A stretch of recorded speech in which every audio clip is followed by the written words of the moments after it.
नमस्कार दोस्तों, स्वागत है आप सभी का। आज हम भारतीय इतिहास का अध्ययन करते हुए प्रमुख राजपूत राजवंशों की उत्पत्ति का अध्ययन करेंगे। तो भारत के जो प्रमुख राजपूत राजवंश हुए उनके बारे में आज हम इस वीडियो में कवर करेंगे। तो आइए देखते हैं सबसे पहले गुर्जर प्रतिहार वंश। इस वीडियो में हम गुर्जर प्रतिहार वंश, गढ़वाल, राठौर राजवंश, चाहमान या चौहान वंश के बारे में, परमार वंश, चंदेल वंश, सोलंकी वंश अथवा गुजरात के चालुक्य शासकों के बारे में एवं कलचुरी चेदी राजवंश और सिसोदिया वंश के बारे में पढ़ेंगे। तो आइए देखते हैं राजपूत राजवंशों की उत्पत्ति। देखिए, सबसे पहले गुर्जर प्रतिहार वंश के बारे में हम देखेंगे। गुर्जर प्रतिहार वंश में ये मालवा का जो शासक था नागभट्ट प्रथम, ये गुर्जर प्रतिहार वंश का संस्थापक था। मालवा का शासक नागभट्ट प्रथम गुर्जर प्रतिहार वंश का संस्थापक था। तो गुर्जर प्रतिहार वंश का संस्थापक किसे माना जाता है? नागभट्ट प्रथम को, जो कि मालवा का शासक था। नागभट्ट द्वितीय को राष्ट्रकूट सम्राट गोविंद तृतीय ने हराया था। नागभट्ट द्वितीय को किसने? राष्ट्रकूट सम्राट गोविंद तृतीय ने हराया था। और प्रतिहार वंश का सर्वाधिक जो शक्तिशाली और प्रतापी राजा था वो था मेहर भोज। जो गुर्जर प्रतिहार वंश का सर्वाधिक शक्तिशाली और प्रतापी राजा था मेहर भोज था। मेहर भोज ने अपनी राजधानी कन्नौज में बनाई थी। मेहर भोज ने अपनी राजधानी कहाँ बनाई? कन्नौज में। वह विष्णु भक्त था और उसने विष्णु के सम्मान में आदि वराह की उपाधि भी धारण की। तो आदि वराह की उपाधि किसके द्वारा धारण की गई, किसके द्वारा ग्रहण की गई? मेहर भोज के द्वारा। राजशेखर प्रतिहार शासक महेंद्रपाल के दरबार में रहते थे। जो राजशेखर थे कवि, ये महेंद्रपाल के दरबार में, प्रतिहार शासक महेंद्रपाल के दरबार में रहते थे। और इस वंश का जो अंतिम राजा था वो यशपाल था। 1036 ईस्वी के आसपास तक इसका शासन रहा। तो इस वंश का जो अंतिम शासक था, अंतिम राजा था, यशपाल था। और जो दिल्ली नगर की स्थापना है, ये भी क्वेश्चन कई बार पूछा, दिल्ली नगर की स्थापना किसके द्वारा की गई? तो दिल्ली नगर की स्थापना तोमर नरेश अनंगपाल ने 11वीं सदी के मध्य में की थी। दिल्ली नगर की स्थापना सर्वप्रथम तोमर नरेश अनंगपाल ने 11वीं सदी के मध्य में की थी। इसके पश्चात हम गढ़वाल वंश या राठौर राजवंश के बारे में पढ़ेंगे। तो देखिए, गढ़वाल वंश संस्थापक चंद्रदेव था। चंद्रदेव गढ़वाल वंश का संस्थापक था और इसकी राजधानी वाराणसी या काशी थी। तो गढ़वाल वंश एक प्रमुख वंश था। इसका जो संस्थापक था ये चंद्रदेव था और इनकी राजधानी वाराणसी काशी में पड़ता थी। इस वंश का सर्वाधिक शक्तिशाली राजा गोविंद चंद्र था। गढ़वाल वंश का सर्वाधिक शक्तिशाली शासक कौन था? गोविंद चंद्र। और इसका मंत्री लक्ष्मीधर शास्त्रों का प्रकांड पंडित था। इसका जो मंत्री था गोविंद चंद्र का, लक्ष्मीधर नाम था उनका, ये शास्त्रों का प्रकांड पंडित था जिसने कृत्यकल्पतरु नामक ग्रंथ लिखा था। तो कृत्यकल्पतरु ग्रंथ के लेखक कौन थे? लक्ष्मीधर, जो कि गोविंद चंद्र के दरबार में रहते थे, उनके मंत्री थे। गोविंद चंद्र की एक रानी कुमार देवी थी। इन्होंने सारनाथ में धर्मचक्र जिन विहार भी बनवाई। गोविंद चंद्र की एक रानी कुमार देवी ने सारनाथ में धर्मचक्र जिन विहार भी बनवाई थी। पृथ्वीराज तृतीय ने स्वयंवर से जयचंद की पुत्री संयोगिता का अपहरण भी कर लिया था। क्योंकि जयचंद गढ़वाल वंश का अंतिम शासक भी था, तो इसकी पुत्री संयोगिता का अपहरण पृथ्वीराज तृतीय ने स्वयंवर से किया था। और इस वंश का अंतिम शासक चूँकि जयचंद था, जिसे गौरी ने 1194 में चंदावर युद्ध में हरा दिया, पराजित कर दिया, मार डाला। तो इस वंश का ये भी क्वेश्चन आ जाता है, चंदावर युद्ध किस किस के बीच में हुआ? तो गौरी और जयचंद के बीच, मोहम्मद गौरी और जयचंद के बीच 1194 में। इसके बाद हम चाहमान या चौहान वंश के बारे में, ये भी एक प्रमुख राजवंश था, इसके बारे में हम देखेंगे। तो चौहान वंश का जो संस्थापक था वसुदेव था और इस वंश की प्रारंभिक राजधानी अहिच्छत्र थी। चौहान वंश का संस्थापक कौन था? वासुदेव। और इनकी जो प्रारंभिक राजधानी थी वो अहिच्छत्र थी। बाद में अजय राज द्वितीय ने अजमेर नगर की स्थापना करी और उसे अपनी राजधानी बना लिया। तो चौहान वंश का संस्थापक वासुदेव था और इसकी प्रारंभिक जो राजधानी थी अहिच्छत्र थी। बाद में अजय राज द्वितीय ने अजमेर नगर की स्थापना करके, तो अजमेर नगर की स्थापना किसने की? अजय राज द्वितीय ने, और इसे अपनी राजधानी भी बनाया। इस वंश का जो सबसे शक्तिशाली शासक था चहमाण वंश का, वो कौन था? अर्णोराज के पुत्र विग्रहराज चतुर्थ बीशल देव। ये 1115 से 1163 ईस्वी में हुआ। इस वंश का जो सबसे शक्तिशाली शासक अर्णराज के पुत्र विग्रहराज चतुर्थ बीशल देव 1153 से 1163 तक इनने शासन किया, जिसने हरिकेल नामक संस्कृत नाटक की भी रचना की। तो बीशल देव के द्वारा हरिकेली नामक संस्कृत नाटक की भी रचना की गई थी। सोमदेव विग्रहराज चतुर्थ के राजकवि थे। सोमदेव किसके दरबार में? विग्रहराज चतुर्थ के दरबार में रहते थे, वो इनके राजकवि थे और इन्होंने ललित विग्रहराज नामक नाटक भी लिखा। तो ललित विग्रहराज नामक किसके द्वारा लिखा गया? सोमदेव के द्वारा। अढ़ाई दिन का झोपड़ा नामक मस्जिद शुरू में विग्रहराज चतुर्थ के द्वारा निर्मित एक विद्यालय था। जो अढ़ाई दिन का झोपड़ा आज मस्जिद है, वो विग्रहराज चतुर्थ के द्वारा एक विद्यालय निर्मित किया गया था। इसके बाद पृथ्वीराज तृतीय इस वंश का अंतिम शासक था। पृथ्वीराज तृतीय चहमान वंश या चौहान वंश के अंतिम शासक थे और चंदवरदायी पृथ्वीराज तृतीय के दरबार में ही रहते थे और इनके राजकवि थे, जिसकी रचना पृथ्वीराज रासो एक प्रमुख रचना है। इसके बारे में अक्सर पूछा जाता है। पृथ्वीराज रासो किसकी रचना है? चंदवरदायी की, जो कि पृथ्वीराज तृतीय के राजकवि थे।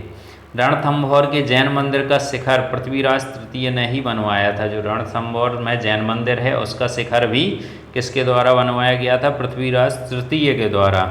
तराइन का प्रथम युद्ध 1191 में हुआ था, जो कि जिसमें पृथ्वीराज तृतीय की विजय हुई और गौरी की हार हुई। तराइन का युद्ध 1191 में पृथ्वीराज तृतीय और मोहम्मद गौरी के बीच हुआ, जिसमें पृथ्वीराज की जीत हुई और गौरी की हार हुई। तराइन का दूसरा युद्ध 1192 में लड़ा गया, जिसमें गौरी की विजय हुई और पृथ्वीराज तृतीय इसमें पराजित हो गए। और इसके बाद अब हम परमार वंश के बारे में देखेंगे। परमार वंश भी एक प्रमुख राजवंश था, राजपूत राजवंश के अंतर्गत आता है। तो परमार वंश का संस्थापक उपेंद्र राज था। परमार वंश के संस्थापक कौन थे? उपेंद्र राज। इनकी राजधानी धारानगरी थी।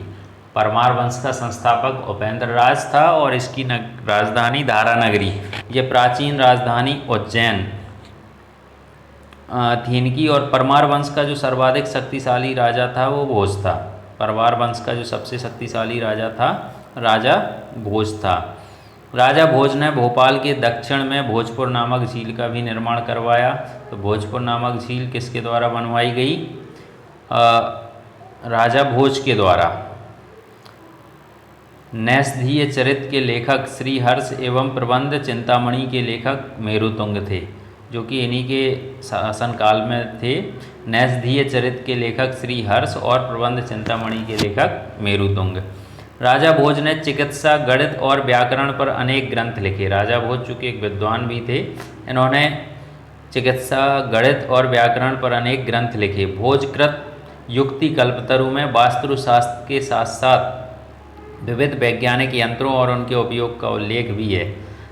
जो भोज के द्वारा लिखा गया युक्ति कल्पतर, इसमें वास्तुशास्त्र के साथ साथ विभिन्न वैज्ञानिक यंत्रों और उनके उपयोग का उल्लेख मिलता है। नवसाह सांख्य चरित के रचयिता पद्मगुप्त, 10 रूपक के रचयिता धनंजय और धनिक हलायुध एवं अमित गति जैसे विद्वान वाक्यपति मुंज के दरबार में रहते थे।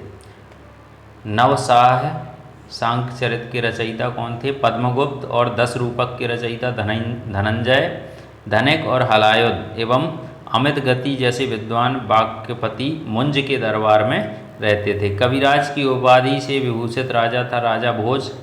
राजा भोज ने कविराज की उपाधि भी धारण की और भोज ने अपनी राजधानी में सरस्वती मंदिर का निर्माण भी करवाया था। भोज ने अपनी राजधानी में सरस्वती मंदिर का निर्माण करवाया था। इस मंदिर के परिसर में संस्कृत विद्यालय भी खोला गया। ये जो सरस्वती मंदिर का निर्माण करवाया गया राजा भोज के द्वारा, उसके परिसर में संस्कृत विद्यालय भी खोला गया था।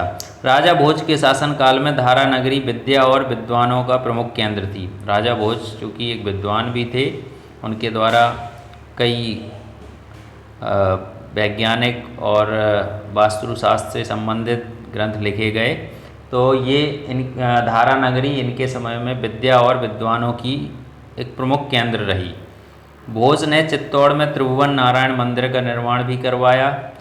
राजा भोज ने चित्तौड़ में त्रिभुवन नारायण मंदिर का भी निर्माण करवाया। भोजपुर नगर की स्थापना राजा भोज ने की थी, जिसे अब हम भोपाल के नाम से जानते हैं। तो भोजपुर नगर की स्थापना इसके द्वारा राजा भोज के द्वारा की गई थी। परमार वंश के बाद तोमर वंश का, उसके बाद चौहान वंश और अंततः 1297 ईस्वी में अलाउद्दीन खिलजी के सेनापति नसरत खां और उलूग खां ने मालवार कर लिया। सबसे पहले परमार वंश, उसके बाद तोमर वंश ने वहाँ शासन किया और उसके बाद चौहान वंश ने, और अंततः 1297 में अलाउद्दीन खिलजी के सेनापति नसरत खां और उलूग खां ने मालवा पर अधिकार कर लिया। इसके बाद हम चंदेल वंश के बारे में, ये भी एक प्रमुख राजवंश था। चंदेल वंशों के बारे में हम चंदेल राजाओं के बारे में देखेंगे। तो देखिए, प्रतिहार साम्राज्य के पतन के बाद बुंदेलखंड की भूमि पर चंदेल वंश का स्वतंत्र राजनैतिक इतिहास प्रारंभ हुआ। प्रतिहार साम्राज्य का जब पतन हो गया, उसके बाद बुंदेलखंड की भूमि पर चंदेल वंश का स्वतंत्र राजनैतिक इतिहास प्रारंभ हुआ। और बुंदेलखंड का जो प्राचीन नाम था वो जेजाग भुक्ति था, क्योंकि बुंदेलखंड का प्राचीन नाम क्या था? जेजाग भुक्ति। चंदेल वंश का संस्थापक नन्नुक को माना जाता है। 831 ईस्वी में इन्होंने चंदेल वंश की स्थापना की थी।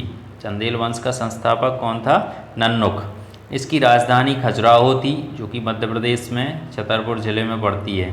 तो इनकी राजधानी खजुराहो थी और प्रारंभ में इनकी राजधानी कालिंजर महोबा थी। राजा धंग ने अपनी राजधानी कालिंजर से खजुराहो में स्थानांतरित की थी। खजुराहो में जो मंदिर बने हुए वो चंदेल शासकों के द्वारा ही बनवाए गए हैं। तो राजा धंग ने अपनी राजधानी कालिंजर से खजुराहो में स्थानांतरित की थी। चंदेल वंश का प्रथम स्वतंत्र एवं सबसे प्रतापी राजा यशोवर्मन था। जो चंदेल वंश का प्रथम स्वतंत्र और सबसे प्रतापी राजा था तो यशोवर्मन था। यशोवर्मन ने कन्नौज पर आक्रमण करके प्रतिहार राजा देवपाल को भी पराजित किया तथा उससे एक विष्णु की प्रतिमा प्राप्त की, जिसे उसने खजुराहो के विष्णु मंदिर में स्थापित किया। तो चंदेल वंश का प्रथम स्वतंत्र और सबसे प्रतापी राजा कौन था? यशोवर्मन, जिसने कन्नौज पर आक्रमण करके प्रतिहार राजा देवपाल को हराया और उससे एक विष्णु की प्रतिमा प्राप्त करके खजुराहो के विष्णु मंदिर में स्थापित की।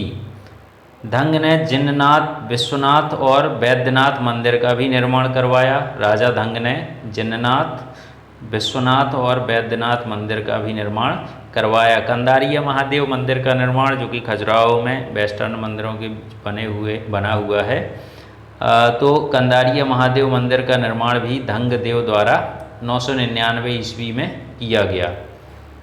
धंग ने गंगा जमुना के संगम में शिव की आराधना करते हुए अपने शरीर का त्याग किया। राजा धंग चूँकि शैव उपासक थे, तो धंग ने गंगा जमुना के संगम में शिव की आराधना करते हुए अपने शरीर का त्याग किया। चंदेल शासक विद्याधर ने कन्नौज के प्रतिहार शासक राज्यपाल की हत्या कर दी। चंदेल शासक विद्याधर थे, इन्होंने कन्नौज के प्रतिहार शासक राज्यपाल की हत्या कर दी, क्योंकि उसने महमूद के आक्रमण का सामना किए बिना ही आत्मसमर्पण कर दिया। तो और विद्याधर ही अकेला ऐसा भारतीय नरेश था जिसने महमूद गजनी की महत्वाकांक्षाओं का सफलतापूर्वक प्रतिरोध किया। विद्याधर जो कि चंदेल शासक था, यही भारत का एक ऐसा भारतीय नरेश था जिसने महमूद गजनी के महत्वाकांक्षाओं का सफलतापूर्वक क्या किया? प्रतिरोध किया। चंदेल शासक कीर्तिवर्मन की राज्यसभा में रहने वाले कृष्ण मिश्र ने प्रबोध चंद्रोदय की रचना की थी। चंदेल शासक कीर्तिवर्मन की राज्यसभा में रहने वाले थे कृष्ण मिश्र, इन्होंने प्रबोध चंद्रोदय की रचना भी की और इन्होंने महोबा के समीप कीर्ति सागर नामक जलाशय का निर्माण भी किया। महोबा में जो कीर्ति सागर जलाशय है, तालाब है, वो इनके द्वारा ही निर्मित तालाब है। आला उदल नामक दो सेना नायक परमार्दी देव के दरबार में रहते थे। जो आला उदल नामक दो सेना नायक थे, सभी ने इनके नाम सुने होंगे। ये चंदेल राजा परमार्दी देव के दरबार में रहते थे, जिन्होंने पृथ्वीराज चौहान के साथ युद्ध करते हुए अपनी जान गंवाई थी। पृथ्वीराज चौहान के साथ युद्ध करते समय आला उदल की मृत्यु हुई। चंदेल वंश का अंतिम शासक परमार्दी देव ने 1202 ईस्वी में कुतुबुद्दीन ऐबक की अधीनता स्वीकार कर ली थी।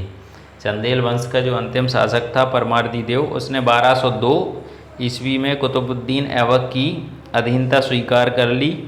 इस पर उसके मंत्री अजय देव ने उसकी हत्या कर दी। इसके पश्चात हम सोलंकी वंश अथवा गुजरात के चालुक्य वंश के बारे में देखेंगे। तो देखिए, सोलंकी वंश का संस्थापक मूलराज प्रथम था। सोलंकी वंश का संस्थापक कौन था? मूलराज प्रथम, और इनकी राजधानी अनहिलवाड़ थी।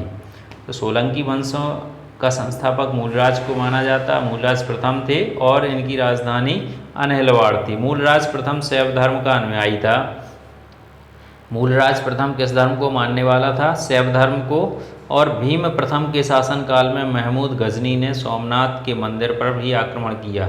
जब सोलंकी वंश का शासन था, उस समय यहाँ के राजा भीम प्रथम थे। उनके शासनकाल में महमूद गजनी ने सोमनाथ के मंदिर पर आक्रमण किया। भीम प्रथम के सामंत बिमल ने आबू पर्वत पर एक दिलवाड़ा का प्रसिद्ध जैन मंदिर भी बनवाया। भीम प्रथम के जो सामंत थे बिमल, उन्होंने आबू पर्वत पर दिलवाड़ा का प्रसिद्ध जैन मंदिर बनवाया। सोलंकी वंश का प्रथम शक्तिशाली शासक जयसिंह सिद्धराज था। जो सोलंकी वंश का सबसे प्रथम शक्तिशाली शासक था, कौन था? जयसिंह सिद्धराज। प्रसिद्ध जैन विद्वान हेमचंद्र जयसिंह सिद्धराज के दरबार में थे। प्रसिद्ध जैन विद्वान हेमचंद्र भी किसके दरबार में रहते थे? जयसिंह सिद्धराज के दरबार में। माउंट आबू पर्वत राजस्थान पर एक मंडप बनाकर जयसिंह सिद्धराज ने अपने सातों पूर्वजों की गजारोही मूर्तियों की भी स्थापना करी। माउंट आबू पर्वत जो कि राजस्थान में पड़ता है, यहाँ पर एक मंडप बनाकर जयसिंह सिद्धराज ने अपने सातों पूर्वजों की गजारोही मूर्तियों की स्थापना की थी। मेडोरा के सूर्य मंदिर का निर्माण भी सोलंकी राजाओं के शासनकाल में हुआ। मेडोरा में जो सूर्य मंदिर है, उसका निर्माण भी सोलंकी राजाओं के शासनकाल में हुआ। सिद्धपुर में रुद्र महाकाल के मंदिर का निर्माण भी जयसिंह सिद्धराज ने करवाया। सिद्धपुर में जो रुद्र महाकाल का मंदिर बना हुआ है, उसका निर्माण भी जयसिंह सिद्धराज के द्वारा करवाया गया। सोलंकी शासक कुमारपाल भी जैन मतानुयायी थे और वह जैन धर्म के अंतिम राजकीय प्रवर्तक के रूप में भी प्रसिद्ध हैं। जैन धर्म के अंतिम राजकीय प्रवर्तक के रूप में कौन प्रसिद्ध है? सोलंकी शासक कुमारपाल, जो कि जैन धर्मावलंबी या जैन मतानुयायी थे। सोलंकी वंश का अंतिम शासक भीम द्वितीय था। सोलंकी वंश का जो अंतिम शासक था, कौन था? भीम द्वितीय। और भीम द्वितीय के एक सामंत लवड़ प्रसाद ने गुजरात में बघेल वंश की भी स्थापना की थी। भीम द्वितीय के एक सामंत लवड़ प्रसाद ने गुजरात में बघेल वंश की स्थापना की। बघेल वंश का कर्ण द्वितीय गुजरात का अंतिम हिंदू शासक था और इसने अलाउद्दीन खिलजी की सेनाओं का मुकाबला भी किया। बघेल वंश का कर्ण द्वितीय गुजरात का अंतिम हिंदू शासक था और इसने अलाउद्दीन खिलजी की सेनाओं का मुकाबला भी किया। इसके पश्चात हम राजपूत राजवंशों के अंतर्गत कलचुरी चेदी राजवंश के बारे में पढ़ेंगे। तो कलचुरी वंश का संस्थापक कोक्कल को माना जाता है और इनकी राजधानी त्रिपुरी थी। ये बहुत कभी कभार क्वेश्चन आ जाता है। कलचुरी वंश का संस्थापक कौन था? कोक्कल था और इनकी राजधानी त्रिपुरी थी। कलचुरी वंश का एक शक्तिशाली शासक गांगेय देव था, जिसने विक्रमादित्य की उपाधि भी धारण की। कलचुरी वंश का एक शक्तिशाली शासक कौन था? गांगेय देव, जिसने विक्रमादित्य की उपाधि धारण की। पूर्व मध्यकाल में स्वर्ण सिक्कों के विलुप्त हो जाने के पश्चात इन्होंने सर्वप्रथम इसे प्रारंभ भी करवाया। पूर्व मध्यकाल में स्वर्ण सिक्कों के विलुप्त होने के पश्चात इन्होंने सर्वप्रथम इसे प्रारंभ करवाया। कलचुरी वंश, चूँकि चुरी सबसे महान शासक कर्णदेव था। कलचुरी सबसे महान शासक कर्णदेव था, जिसने कलिंग पर विजय प्राप्त की और त्रिकलिंगाधिपति की उपाधि भी धारण की। कलिंग पर विजय प्राप्त करने वाला शासक कौन था? कर्णदेव, जिसने त्रिकलिंगाधिपति की उपाधि भी धारण की। प्रसिद्ध कवि राजशेखर कलचुरी के दरबार में ही रहते थे। प्रसिद्ध कवि राजशेखर थे जो, वो कलचुरी के दरबार में रहते थे। इसके पश्चात हम अंतिम सिसोदिया वंश के बारे में देखेंगे। तो सिसोदिया वंश के शासक अपने को सूर्यवंशी कहते थे। सिसोदिया वंश के जो शासक थे वो अपने को क्या मानते थे? सूर्यवंशी मानते थे। और सिसोदिया वंश के शासक मेवाड़ पर शासन करते थे। सिसोदिया वंश का शासक के सभी शासक मेवाड़ पर शासन करते थे। मेवाड़ की राजधानी चित्तौड़ थी। मेवाड़ की राजधानी चित्तौड़ थी। और अपनी विजयों के उपलक्ष्य में विजय स्तंभ का निर्माण राणा कुंभा के बारे में सबने पढ़ा होगा। राणा कुंभा ने चित्तौड़ में करवाया था। अपनी विजय के उपलक्ष्य में विजय स्तंभ का निर्माण राणा कुंभा द्वारा कहाँ करवाया गया? चित्तौड़ में, जो कि मेवाड़ की राजधानी थी। खतौली का युद्ध 1518 ईस्वी में राणा सागा और इब्राहिम लोदी के बीच हुआ था। ये भी क्वेश्चन आ जाता। खतौली का युद्ध किस किस के बीच में हुआ? राणा सागा और इब्राहिम लोदी के बीच में हुआ। कब? 1518 ईस्वी में। तो इस प्रकार हमने आज राजपूत राजवंशों की उत्पत्ति के बारे में सीखा। अब हम मध्यकालीन भारत के बारे में अगले वीडियो में देखेंगे। यदि आपने अभी तक चैनल को लाइक एंड सब्सक्राइब नहीं किया है तो प्लीज़ लाइक और सब्सक्राइब कर दीजिए, ताकि आगे आने वाले सभी वीडियोज़ की नोटिफिकेशन भी आप तक पहुंचते रहें। और इस इन्फॉर्मेशन को अपने फ्रेंड्स तक भी शेयर करने का प्रयास करें।